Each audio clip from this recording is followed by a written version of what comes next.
Hello, what's up guys? Welcome to the new video.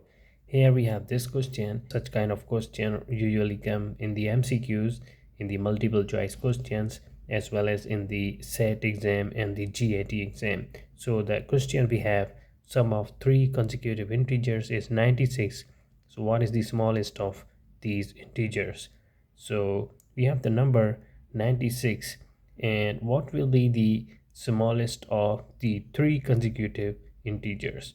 So let's suppose 96 divided by 3, so that is equal to 32.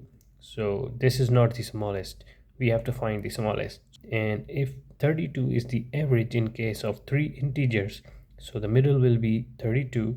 It means one number smaller than 32, that is 31, and one number bigger than 32, that is 33.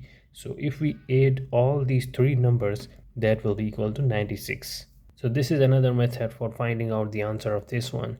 So let's suppose x is the integer and we have to find the smallest integer. It means the sum of three integers equal to 96. So let's suppose x is the integer and one number bigger than x, that will be x plus 1, and one number bigger than x plus 1, that will be x plus 2. So x plus 1 plus x plus 2, so that will be 3x plus 3 equal to 96. So it will be 3x equal to 96 minus 3, 3x equal to 93. So x will be equal to 31. So 31 is the smallest integer.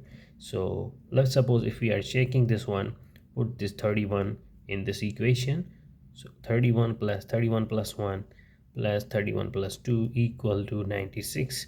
So that was 96 equal to 96. It means the answer is correct. It means 31 is the smallest integer. Thank you for watching this video.